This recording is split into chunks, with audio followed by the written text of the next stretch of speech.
सबसे पहला वर्ड है हमारी लिस्ट में टर्न कोट।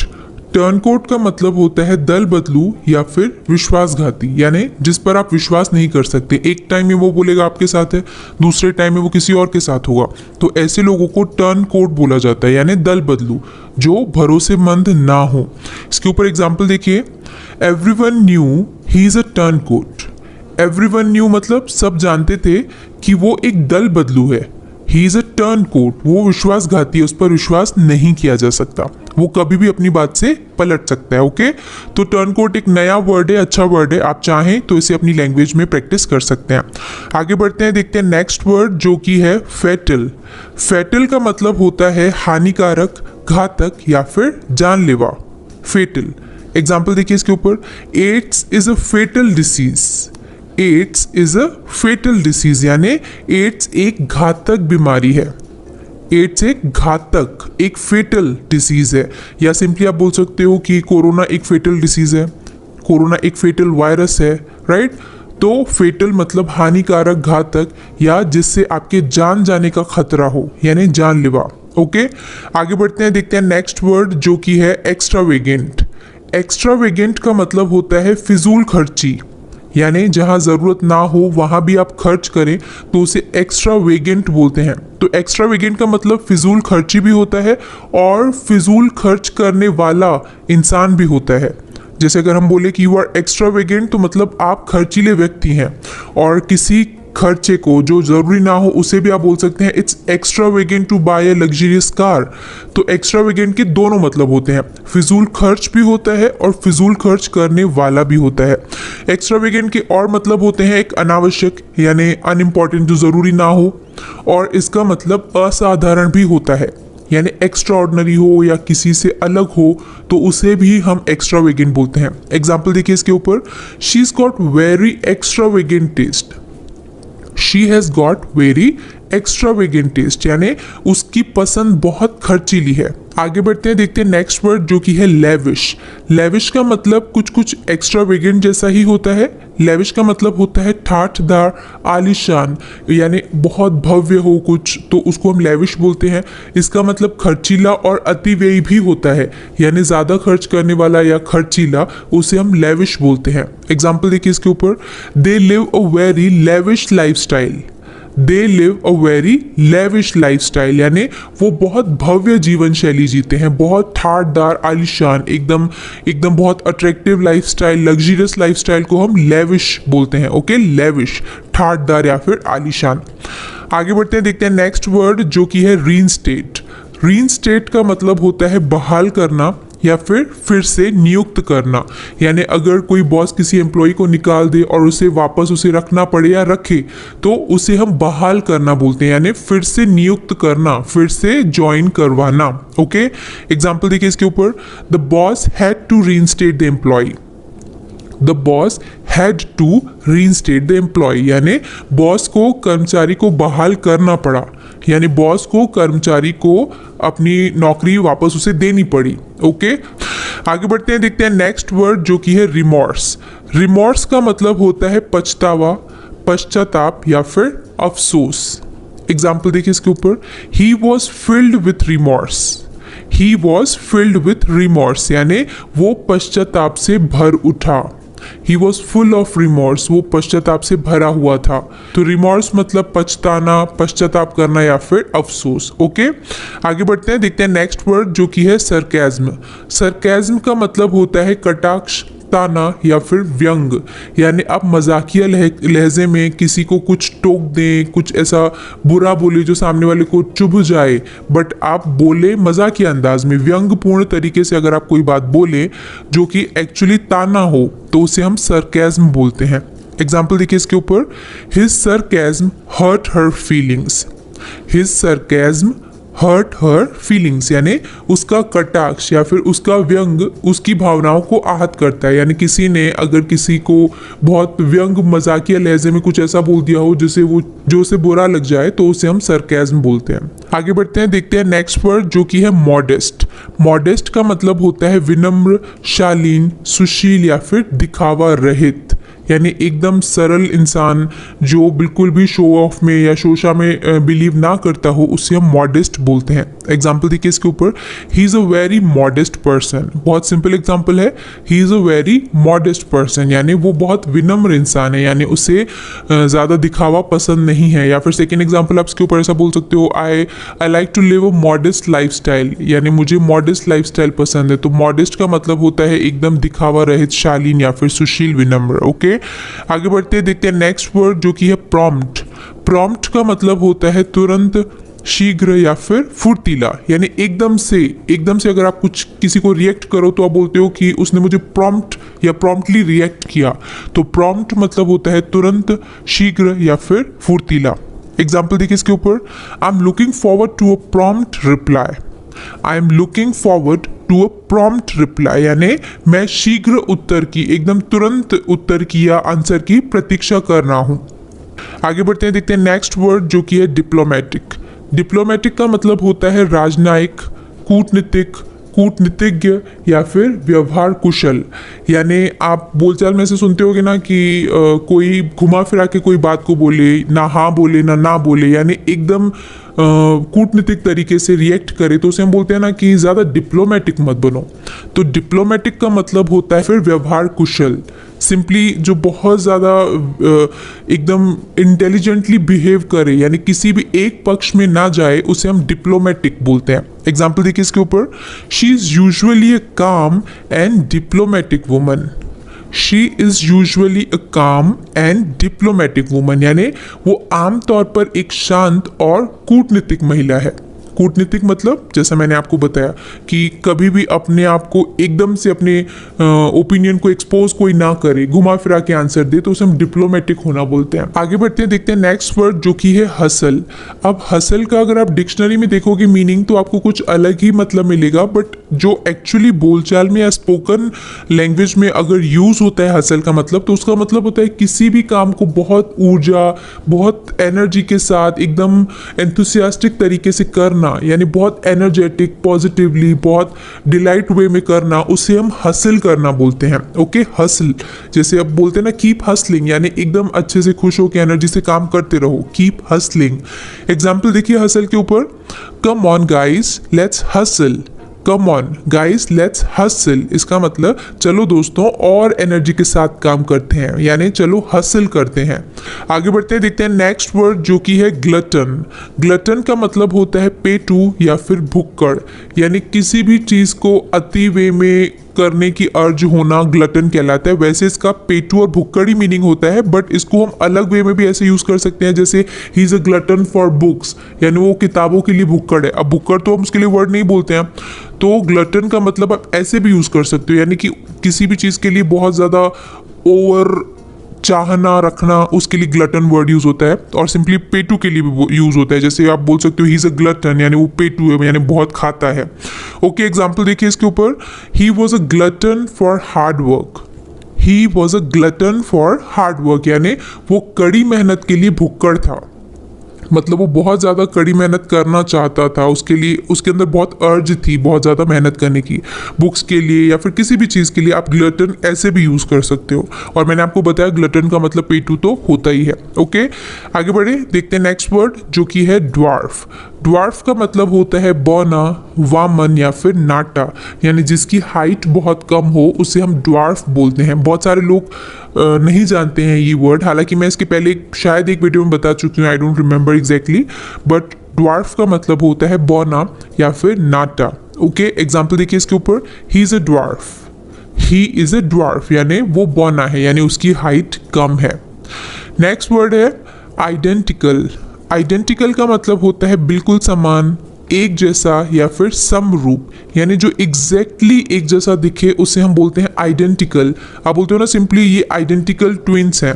आइडेंटिकल ट्विंस मतलब वो दोनों एक जैसे दिखते हैं, और कई बार कई ट्विंस एक जैसे नहीं दिखते हैं तो बोलते हैं वो आइडेंटिकल नहीं है। तो आइडेंटिकल का मतलब होता है बिल्कुल समान, एक जैसा या फिर समरूप। एग्जाम्पल देखिए इसके ऊपर, I have got 3 identical blue shirts. I have got 3 identical blue shirt, इसका मतलब मेरे पास 3 एक जैसी नीली कमीजें हैं, यानी नीली शर्ट्स हैं, ब्लू शर्ट्स हैं जो एक जैसी दिखती हैं, आइडेंटिकल हैं। ओके, आगे बढ़ते देखते हैं नेक्स्ट वर्ड जो कि है ग्रीवस। ग्रीवस का मतलब होता है क्षतिकर, पीड़ाजनक, कष्टदायक या फिर दुखद, यानी जो बहुत दुख दे आपको उसको आप बोलते हो ग्रीवस। ग्रीफ तो आपको पता है ना, एकदम दुख, तो ग्रीवस मतलब पीड़ाजनक या कष्टदायक। ओके, एग्जाम्पल देखिए इसके ऊपर, her death was a grievous shock. Her death was a grievous shock, यानी उसकी मौत एक दुखद झटका था, एक ग्रीवस शॉक था। नेक्स्ट वर्ड है हमारी लिस्ट में इन्फ्रिंजमेंट। इन्फ्रिंजमेंट का मतलब होता है अतिक्रमण या फिर उल्लंघन, यानी कि किसी भी नियम को तोड़ना। जैसे आपने सुना होगा कॉपीराइट इन्फ्रिंजमेंट। कॉपीराइट इन्फ्रिंजमेंट मतलब कॉपीराइट के नियमों का उल्लंघन। ओके, एग्जाम्पल देखिए इसके ऊपर, infringement of the regulation is punishable. Infringement of the regulation is punishable, इसका मतलब नियमों का उल्लंघन दंडनीय है, पनिशेबल है। नेक्स्ट वर्ड है हमारी लिस्ट में पियर्स। पियर्स का मतलब होता है चुभाना, भेदना या फिर छेद करना। एग्जाम्पल देखिए इसके ऊपर, a word is no arrow but it can pierce the heart.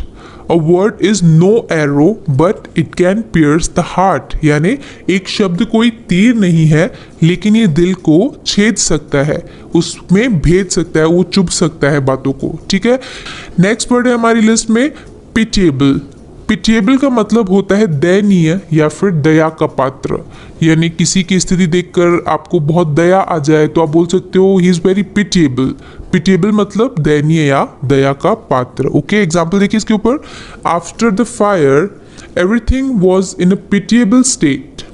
After the fire everything was in a pitiable state, यानी आग लगने के बाद सब कुछ बहुत दयनीय स्थिति में था, बहुत पिटिएबल था। तो पिटिएबल एक बहुत अच्छा वर्ड है, आप चाहें तो इसे प्रैक्टिस कर सकते हैं। आगे बढ़ते हैं, देखते हैं नेक्स्ट वर्ड जो कि है नोटोरियस। नोटोरियस का मतलब होता है कुख्यात, बदनाम या फिर कुप्रसिद्ध। फेमस तो आपने बहुत सुना होगा, यानी प्रसिद्ध। अगर कोई किसी का नाम बहुत चल रहा हो, जिसे सब लोग जानते हो, उसे हम फेमस बोलते हैं, राइट। बट नोटोरियस का मतलब होता है बदनाम, यानी जो फेमस तो हो बट किसी बुरी बात की वजह से, जिसे कुख्यात भी बोलते हो या फिर आप कुप्रसिद्ध भी बोल सकते हैं। ओके, एग्जाम्पल देखिए इसके ऊपर, he was notorious as a gambler. He was notorious as a gambler, यानी वो जुआरी के रूप में कुख्यात था, यानी फेमस था बट जुआरी के रूप में। तो उसे आप फेमस होना तो नहीं बोल सकते हो, तो उसे हम नोटोरियस बोलते हैं। ओके, नेक्स्ट वर्ड है हमारी लिस्ट में पथेटिक। पथेटिक का मतलब होता है करुणाजनक, दिल पर असर करने वाला, ना उम्मीद या फिर दयनीय। जैसे सिंपली आप बोल सकते हो he is in a very pathetic situation, यानी वो बहुत पथेटिक सिचुएशन में है। तो पथेटिक ऐसे यूज होता है, और सिंपली ना उम्मीद बोलने के लिए भी यूज होता है। जैसे एग्जांपल देखो, you are pathetic. You are pathetic मतलब तुम निराशाजनक हो। जैसे आप बोल सकते हो you are pathetic, you can't even boil an egg, यानी तुम इतने पथेटिक हो, तुम एकदम निराशाजनक हो, तुम एक अंडा भी बॉयल नहीं कर सकते। नेक्स्ट वर्ड है हमारी लिस्ट में लिबर्टी। लिबर्टी का मतलब होता है बेतकल्लुफी, स्वतंत्रता या फिर आज़ादी। एग्जाम्पल देखिए, you are at liberty to say what you like. You are at liberty to say what you like, यानी तुम जो चाहो कहने के लिए स्वतंत्र हो, यानी तुम जो चाहो वो कह सकते हो। ठीक है, या फिर आप बोल सकते हो over liberty can spoil anyone, यानी ओवर अति स्वतंत्रता किसी को भी बर्बाद कर सकती है। तो लिबर्टी का मतलब होता है एकदम स्वतंत्रता, आज़ादी या फिर बेतकल्लुफी। ओके, आगे बढ़ते हैं, देखते हैं नेक्स्ट वर्ड जो कि है इनटॉलरेबल। इनटॉलरेबल का मतलब होता है असहनीय, यानी जो सहा ना जा सके, जो एकदम अति हो, जिसे आप बर्दाश्त ना कर सको, उसे आप इनटॉलरेबल बोलते हो। टॉलरेट करना तो आप जानते हो ना, बर्दाश्त करना, और इनटॉलरेट यानी बर्दाश्त ना कर पाना। इनटॉलरेबल यानी असहनीय, यानी जिसे आप बर्दाश्त कर ही नहीं सकते। एग्जाम्पल देखिए इसके ऊपर, her behaviour has become intolerable. Her behaviour has become intolerable, यानी उसका व्यवहार असहनीय हो गया है, यानी अब उसे सहा नहीं जा सकता। या सिंपली बोलचाल में आप ऐसे ही बोल सकते हो विदाउट इंग्लिश कि वो बहुत इनटॉलरेबल है, यार मैं उसे बर्दाश्त नहीं कर सकता। तो इनटॉलरेबल मतलब असहनीय। ओके, आगे बढ़ते हैं, देखते हैं नेक्स्ट वर्ड जो कि है इटर्नल।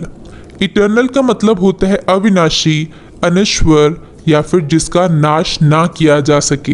ये सेंटेंस तो आपने बहुत ही सुना होगा, the God is eternal. The God is eternal, यानी जो ईश्वर है वो अविनाशी है, अनश्वर है, वो खत्म नहीं हो सकते, उनका विनाश नहीं किया जा सकता। ओके, तो इटर्नल के ऊपर एक और एग्जांपल देखिए, जिसे आप ऐसे बोलचाल में भी यूज कर सकते हो कि I am tired of your eternal arguments. I am tired of your eternal arguments, यानी मैं तुम्हारे कभी ना खत्म होने वाले तर्कों से थक गया हूं। इटर्नल आर्ग्यूमेंट यानी अविनाशी, यानी ऐसे आर्ग्यूमेंट्स जो खत्म ही नहीं हो रहे हैं। तो इस तरीके से आप ऐसे बोलचाल में इटर्नल को यूज कर सकते हो। ओके, आगे बढ़ते हुए देखते हैं नेक्स्ट वर्ड जो कि है बफे। अब इसकी स्पेलिंग आप देखोगे तो आपको नहीं समझ आएगा कि इसको क्या पढ़ते हैं। इसकी स्पेलिंग है BUFFET। ठीक है, तो इसमें टी साइलेंट रहता है, तो इसे बफे भी पढ़ते हैं और कई लोग इसे बुफे भी बोलते हैं। दोनों ही सही है, ज़्यादा बफे चलता है, मेरे प्रोनाउंसिएशन में बफे ज़्यादा आता है, बफे। ओके, बट आप चाहें तो इसे बुफे भी बोल सकते हैं। तो बफे का मतलब होता है छोटी भोजनशाला या फिर आहार कक्ष। जैसे एक छोटा सा रूम हो जहाँ पे एक सेटअप हो, टेबल हो, नीचे शेल्फ वगैरह हो, जहाँ पे खाना सर्व किया जाए और गेस्ट सेल्फ हेल्प करें, यानी वो खुद ही खाने को सर्व करके खाएं, तो उसे बोलते हैं बफे सिस्टम। ये अभी हर जगह पे बहुत ज़्यादा ट्रेंड में है। अगर आप रेस्टोरेंट, होटल वगैरह में जाएंगे ना, तो वहाँ पे बफे सिस्टम में ही ब्रेकफास्ट वगैरह सर्व किया जाता है। तो बफे मतलब बताया मैंने आपको कि छोटी भोजनशाला, ठीक है, जहाँ खाना परोसा जाता है और आप खुद सर्व करके खाते हैं, तो उसे बफे बोलते हैं।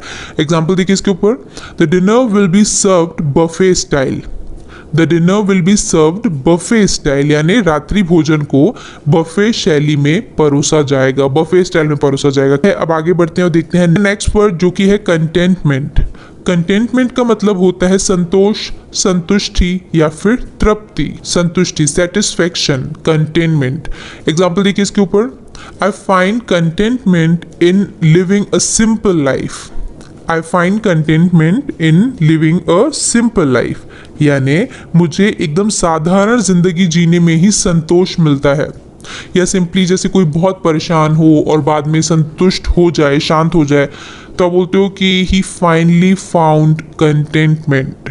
ही फाइनली फाउंड कंटेंटमेंट, यानी फाइनली उसे संतुष्टि मिल गई। आगे बढ़ते हैं, देखते हैं नेक्स्ट वर्ड जो कि है फ्लरिश। फ्लरिश का मतलब होता है फलना फूलना, सफल होना या फिर संपन्न होना। फ्लरिश यानी जो एकदम ग्रो करे, बढ़े, फले फूले, उसे हम फ्लरिश बोलते हैं। एग्जाम्पल देखिए इसके ऊपर, our new YouTube channel is flourishing. Our new YouTube channel is flourishing. By the way, आपने हमारे नए चैनल आईसी इंग्लिश को सब्सक्राइब किया क्या? I am talking about that channel only. तो IC English is actually flourishing, और आप उसे सब्सक्राइब करेंगे, वहाँ के वीडियोस देखेंगे तो it will flourish even more. So don't forget to subscribe our new channel IC English. Okay, तो वैसे इस सेंटेंस का मतलब क्या हुआ? Our new YouTube channel is flourishing, इसका मतलब हुआ हमारा नया यूट्यूब चैनल फल फूल रहा है। इसके ऊपर एक और एग्जाम्पल की अगर हम बात करें तो आप ऐसा बोल सकते हो, प्लांट्स फ्लरिश इन सॉइल, यानी जो प्लांट्स होते हैं वो पानी में फलते, सॉइल में यानी मिट्टी में फलते फूलते हैं। तो फ्लरिश एक काफ़ी अच्छा वर्ड है। आगे बढ़ते हैं, देखते हैं नेक्स्ट वर्ड जो कि है कोजी। कोजी का मतलब होता है आरामदायक। इसका एग्जाम्पल बहुत सिंपल है, the room was cosy. The room was cosy यानी कमरा आरामदायक था। नेक्स्ट वर्ड है हमारी लिस्ट में फिकल। फिकल का मतलब होता है अस्थिर, चंचल या फिर बेठिकाना, यानी जो एक बात पे स्थिर ना हो, एक जगह पे स्थिर ना हो, उसे हम फिकल बोलते हैं। एग्जाम्पल देखिए इसके ऊपर, it's the third time that he has changed his mind, he is so fickle. It's the third time that he has changed his mind, इसका मतलब ये तीसरी बार है कि उसने अपना मन बदल लिया है। ही सो फिकल, वो बहुत अस्थिर है, यानी वो एकदम भी उस पर भरोसा नहीं किया जा सकता, वो चंचल है, फिरता रहता है, एक बात पे नहीं टिकता है। ओके, आगे बढ़ते हैं, देखते हैं नेक्स्ट वर्ड जो कि है इम्पेरेटिव। इम्पेरेटिव एक काफ़ी अच्छा वर्ड है जिसका मतलब होता है अनिवार्य या फिर अति आवश्यक, यानी जो बहुत ज़रूरी हो उसके लिए इम्पेरेटिव वर्ड यूज़ होता है। काफ़ी अच्छा वर्ड है ये, बोलचाल में आप इसे यूज़ कर सकते हो। एग्जाम्पल देखिए इसके ऊपर, in business good behaviour is imperative. In business good behaviour is imperative, यानी व्यापार में अच्छा व्यवहार अनिवार्य है। अच्छा व्यवहार, गुड बिहेवियर इम्पेरेटिव है, ठीक है। या फिर आप ऐसे सिंपली बोल सकते हो कि focus is imperative in studies, यानी फोकस पढ़ाई में बहुत अनिवार्य है, बहुत ज़रूरी है। तो इम्पेरेटिव बहुत अच्छा वर्ड है। आगे बढ़ते हैं, देखते हैं नेक्स्ट वर्ड जो कि है इवेशन। इवेशन का मतलब होता है टाल मटोल या फिर बहाना। एग्जाम्पल देखिए इसके ऊपर, he was arrested for tax evasion. He was arrested for tax evasion, यानी उन्हें टैक्स में टाल मटोल के लिए, टैक्स इवेशन के लिए गिरफ्तार किया गया था उस आरोप में। आगे बढ़ते हैं, देखते हैं नेक्स्ट वर्ड जो कि है लॉन्गिंग। लॉन्गिंग भी एक बहुत बोलचाल वाला वर्ड है जिसका मीनिंग भी बहुत अच्छा होता है। इसका मतलब होता है तीव्र इच्छा, बेकरारी, ललक या फिर किसी भी चीज को लेकर तरसना। अगर आप ये बोलना चाहोगे कि मैं उसके लिए तरस रहा हूं तो बोलोगे आप आई एम लॉन्गिंग फॉर इट। तो लॉन्गिंग मतलब होता है बहुत बेकरार होना। एग्जाम्पल देखिए इसके ऊपर, I am longing to meet her. I am longing to meet her यानी मैं उससे मिलने के लिए तरस रहा हूँ। I am longing to eat food, मैं खाना खाने के लिए तरस रहा हूँ। तो लॉन्गिंग मतलब बेकरार होना, ललक होना, तरसना या फिर किसी भी चीज़ को लेके तीव्र इच्छा। ओके, आगे बढ़ते हैं, देखते हैं नेक्स्ट वर्ड जो कि है इंक्लिनेशन। इंक्लिनेशन का मतलब होता है झुकाव या फिर किसी भी चीज़ को लेके रुझान, इच्छा या फिर अभिरुचि। एग्जाम्पल देखिए इसके ऊपर, he did not show the slightest inclination to help. He did not show the slightest inclination to help, यानी उन्होंने मदद के लिए एक मामूली झुकाव भी नहीं दिखाया, एकदम जरा सा भी उन्होंने झुकाव नहीं दिखाया मदद के लिए। इंक्लिनेशन। ओके, तो ये भी अच्छा वर्ड है, अगर आप चाहें तो इसे भी आप प्रैक्टिस कर सकते हैं। आगे बढ़ते हैं, देखते हैं नेक्स्ट वर्ड जो कि है indulgence.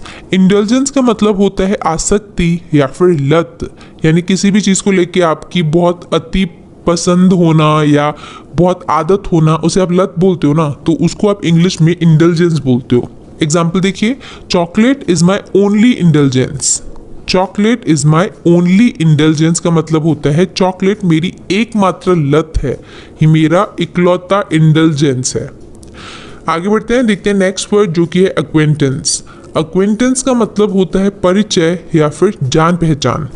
Example, you can't judge her on such a short acquaintance. You can't judge her यानी आप उसे जज नहीं कर सकते हो on such a short acquaintance, यानी एकदम छोटे से परिचय पर, छोटी सी जान पहचान को लेके आप उसे जज नहीं कर सकते हो। या सिंपली आप ऐसा बोल सकते हो ना, he is a business acquaintance, यानी बिजनेस को लेके मेरी उसे जान पहचान है। तो अक्वेंटेंस भी एक बहुत यूजफुल वर्ड है। नेक्स्ट वर्ड है हमारी लिस्ट में ऑब्लिगेशन। ऑब्लिगेशन का मतलब होता है कर्तव्य, दायित्व, आभार या फिर प्रतिज्ञा। एग्जाम्पल देखिए इसके ऊपर, I am under no obligation to do it. I am under no obligation to do it, यानी मैं इसे करने के लिए बाध्य नहीं हूँ। अब यहाँ पे इस सेंटेंस को आप कैसे भी मॉडिफाई कर सकते हो, जैसे I am under no obligation to help you, यानी मैं तुम्हारी मदद करने के लिए बाध्य नहीं हूँ। तो ऑब्लिगेशन एक बहुत यूजफुल वर्ड है, आप थोड़े से चेंजेस से काफ़ी सेंटेंसेस से बना सकते हो, बोलचाल में आप इसे यूज़ कर सकते हो। नेक्स्ट वर्ड है हमारी लिस्ट में अवर्स। अवर्स का मतलब होता है प्रतिकूल, विपरीत या फिर विरुद्ध, यानी कोई किसी भी बात को लेके एकदम स्ट्रांगली अपोज करे तो उसे आप बोलते हो अवर्स। एग्जाम्पल देखिए इसके ऊपर, he was averse to any change. He was averse to any change, यानी वो किसी भी बदलाव का विरोधी था, वो किसी भी बदलाव को लेके एकदम प्रतिकूल था, विरुद्ध था उसके। अवर्स, ठीक है। नेक्स्ट वर्ड है हमारी लिस्ट में डिवॉइड। ये बहुत बहुत यूजफुल वर्ड है, इसे आप बहुत अच्छे से यूज कर सकते हो। डिवॉइड का मतलब होता है रहित या फिर वंचित, यानी किसी चीज के बिना। जैसे आप बोलो डिवॉइड ऑफ टेस्ट, तो टेस्ट के बिना। डिवॉइड ऑफ हैप्पीनेस, तो हैप्पीनेस के बिना। तो डिवॉइड का मतलब होता है रहित या फिर वंचित, किसी चीज के बिना। एग्जाम्पल देखिए इसके ऊपर, the food was completely devoid of taste. The food was completely devoid of taste, यानी भोजन पूरी तरह से स्वाद से रहित था, devoid of taste. Next word है हमारी लिस्ट में इररिस्पेक्टिव। इररिस्पेक्टिव का मतलब होता है की परवाह किए बिना या फिर का विचार किए बिना, किसी भी चीज की परवाह किए बिना। ठीक है, एग्जाम्पल देखेंगे तो आपको इसका मतलब समझ में आ जाएगा। The laws apply to everyone irrespective of their caste. The laws apply to everyone irrespective of their caste. यानी कानून सभी पर लागू होता है चाहे उनकी जाति कुछ भी हो, यानी उनकी जाति की परवाह किए बिना। तो या एक और एग्जांपल मान लो, जैसे I'll help you irrespective of what others say, यानी मैं तुम्हारी मदद करूंगा इसकी परवाह किए बिना कि बाकी लोग क्या बोलते हैं। तो इररिस्पेक्टिव ऑफ मतलब किसी भी चीज़ की परवाह किए बिना या उसका विचार किए बिना। आई थिंक आपको इररिस्पेक्टिव बहुत अच्छे से समझ में आ गया। अब आगे बढ़ते हैं, देखते हैं नेक्स्ट वर्ड जो कि है स्टूप, और ये हमारा आज का लास्ट वर्ड भी है। स्टूप एक बहुत बहुत अच्छा और नया वर्ड है, शायद आप इसके बारे में नहीं जानते होंगे। अगर जानते हो तो मुझे नीचे कमेंट सेक्शन में लिखकर ज़रूर बताइएगा कि आप इसके बारे में जानते थे, और नहीं जानते थे तो वो भी मेंशन करिएगा। तो स्टूप का मतलब क्या होता है? स्टूप का मतलब होता है नीचे आना या फिर नीचे गिरना। आपने बहुत बार ये डायलॉग हिंदी में तो बहुत लोगों को बोला होगा या बोलते हुए सुना होगा कि मुझे नहीं पता था कि तुम इतना गिर सकते हो। गिरना है ना, किसी की नज़रों के में से गिर जाना। तो स्टूप का मतलब होता है नीचे आना या नीचे गिरना। अब देखो इसे सेंटेंस में यूज कैसे करेंगे। एग्जाम्पल देखिए इसके ऊपर, I can't believe you can stoop so low. I can't believe यानी मैं विश्वास नहीं कर सकता, यू कैन स्टूप सो लो कि तुम इतना नीचे भी गिर सकते हो। स्टूप लो, नीचे गिरना। तो काफ़ी यूजफुल वर्ड है मेरे हिसाब से। ये आप मुझे बताइएगा कि ये वर्ड आपको कैसा लगा और इस लिस्ट के बाकी वर्ड्स भी कैसे लगे। अगर इसमें से आपने कुछ भी नया सीखा हो ना तो वीडियो को लाइक ज़रूर करना, तभी इस वीडियो को बनाने का पर्पस कंप्लीट होगा और मुझे पता चलेगा कि आप कुछ नया सीख रहे हैं वीडियो से। तो वीडियो को शेयर भी ज़रूर करिएगा, मुझे खुशी होगी और मुझे ऐसा लगेगा कि मेरी वीडियो बनाने का जो पर्पस है वो कंप्लीट हुआ। तो वीडियो को लाइक और शेयर ज़रूर करिएगा।